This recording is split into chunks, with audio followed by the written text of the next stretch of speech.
shape of drumming to come is three things, and this is the future of drumming. So if you're not incorporating these three areas into your playing, you're going to be left behind, you're going to become stagnant, and stagnant is really the death of your evolution. This is where you stand still and you stop evolving. And you never want to stop evolving. You always want to be challenging yourself to disrupt and constantly reinvent yourself. So you're fresh, you're a new version of yourself, you're sparking your creativity, and you're always approaching this amazing instrument from a really strong place of just renewal, reinvention, and freshness. And I hear from drummers a lot, like, I know I went through this, I'm kind of stuck playing the same old stuff, and I'm stuck in a rut, and I'm just doing the same old. And that's why you want to be constantly disrupting yourself and reinventing yourself. And really, if you think about it, like standing on a cliff and just standing on the edge, almost where you're going to fall off, but not quite, right on the cusp of evolution. Never staying where it's safe, constantly reaching and stretching to break free of your comfort zone, which we always have to invest a lot in constantly doing. I know it's like a constant challenge. Like every day when I come to these drums to train daily, I have to push myself to break free of my comfort zone. So it's not for everybody, but I know this is for you. So let's do it. This is the shape of drumming to come. So if you're incorporating these three things into your playing, you will be evolving and you will be on the cusp of where this instrument is going. And remember, this instrument is very young. The drum itself, like hand drums and stuff, has been around thousands, maybe millions of years, drumming with like bones and like ancient, right? Like rhythm, think the heartbeat, nature, rhythm in life. That's super ancient, but the drum set is only about a century old, only about 100 years old. So it's evolving at a fast pace, and I want you to be on the edge of evolution yourself as you grow as a player. So to push yourself forward as an artist and a person, which is what LTR, Life Through Rhythm, is all about, but also pushing the instrument forward. I think we have a responsibility to push ourselves and the art form forward, because this is something that's bigger than just ourselves. So what are the three things? Let's give you some quick wins today on all of them. So here they are. So number one is the feet, which, man, I know I ignored this for years in my playing. I had a practice pad, I started doing the rudiments, and then I'm like, oh, okay, I got these pedals. I guess that's the bass. I'm gonna be stomping out the bass drum there. And this one's just a paperweight, and it's gonna be closed, keeping these hi-hats closed until I gotta open it. And I went through years of balance challenges and just not really focusing on the feet. And I'm not talking about double bass, although you may be rocking the double bass. I play single bass myself, but we really have to think of this instrument from the feet up, not the hands down. That was the game changer for me. Feeling the instrument from a grounded, centered place, not a top-down kind of all over the place kind of way, which is how I started. I went through like probably almost 2 decades of that until I really was like, oh, I had the epiphany. So I want you to get it from this day forward. So number one is the feet. I'll give you some quick wins on how to get that today. Second one is getting past the traditional way of counting. And counting is fine, and we need it to a point. But traditional lessons gets people stuck in books, counting. You're looking at notes, you're reading, and you're just stuck, and you become overthinking in your head. And then you start, the inner critic starts going crazy, and you start overthinking. You're stuck in your head, and you can't get into flow, and you can't just go into that zone. Can you relate? I can relate. I've been there. And that self-doubt kind of gets you. And this breaks past that. So what we want to do is sing the rhythms. Sing the rhythms. And I'm not talking about la la la la la. You do not want to hear me sing. That's not my thing. Drumming is my home. But singing is like doom doom ta, doom ta doom doom, ta doom digga dooga dooga doo. All drummers do this to a point, but it's really turning this into a system and a protocol where it's like the norm for you to sing the rhythms. If you ever heard of the book New Breed by Gary Chester, he was really one of the pioneers in getting drummers to really sing the rhythms and to hear them as melodies. If you've tapped into the Indian syllable rhythmic system of conical, get into that and get this into your playing.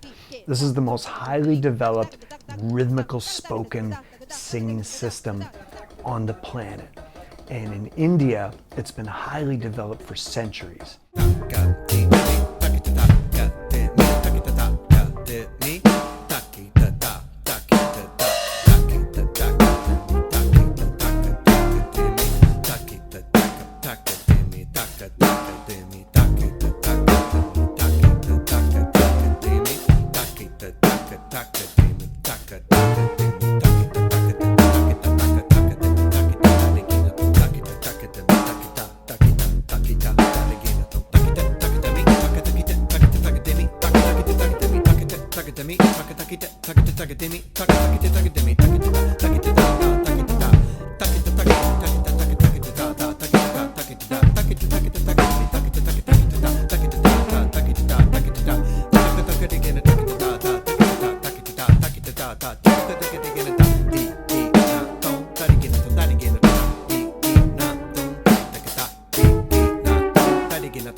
Some quick wins for you today. 4 is taka-di-mi.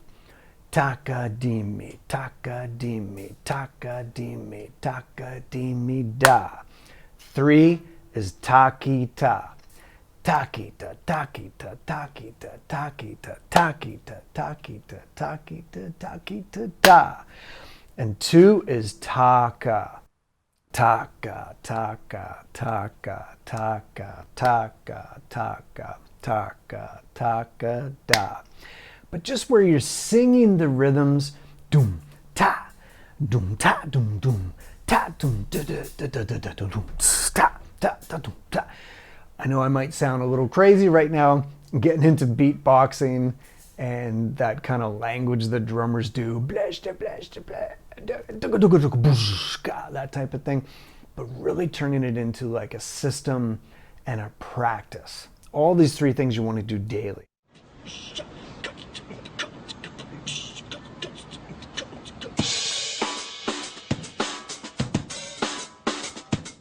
And the last one is open-handed. Open-handed drumming. Now, that's not crossing your hands. So the more you can get it into this, the better. If you can go 100%, that's fantastic. Even if you're just like 1%, a little bit, you've been playing, for years and years crossed, you're like, whoa, let me get that other hand on the hi-hat. This will be a win for you. Just get rid of the crossing. Get rid of the crossing as much as you can. And if you can go into 100% open-handed, this is fantastic.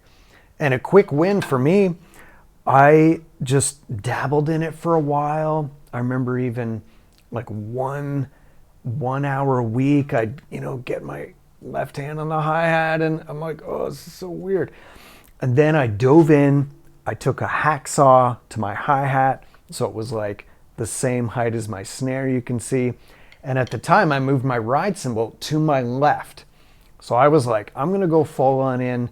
I'm not gonna be able to play yet. The magic word is yet. All the things that I usually play, but I'm gonna go for it. And all the stuff that I played cross, I just moved over. You can see I have a second hi-hat here. And my ride cymbal here, but I eventually evolved to 2 ride cymbals and 2 hi-hats. So really this is where my expression really exploded. So quick win today, just as much non-crossing as you can, just all the stuff you play, move it over. slowly it will come. But just get that into your playing. And in terms of singing, if you can check out the Indian system called Konakal, just a fill you have. Think about it, how you'd sing it. Think about it in the rhythm blocks I gave to you today, 4 3s and 2s. Taka-dimi, taki-ta, taka-dimi, taka. That type of thing, just singing your rhythms, or a groove you play, doom ta, doom ta, ta, ta, doom ta, doom sta, doom ka. Just getting it in your voice. And with the feet, a quick win for you is start your practice off about 3 minutes with just your feet only.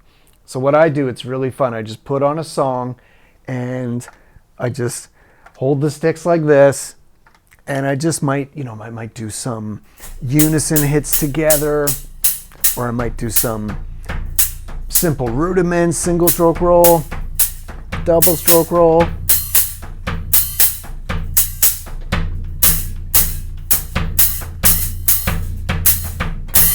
And many exercises I can share with you. Go to chrislesso.com. I'll send you some free training on all these 3 areas here. So to review, feet only.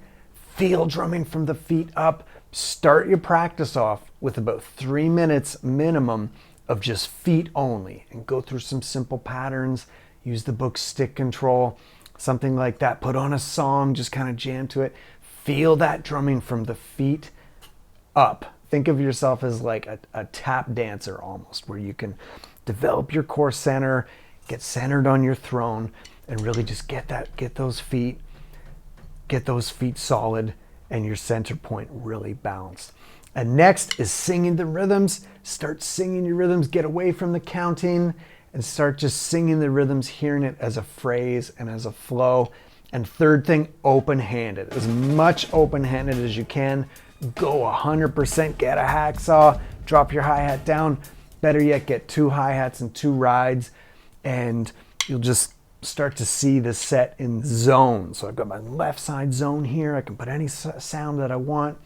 And I got my right zone here, and I can also put any sounds there.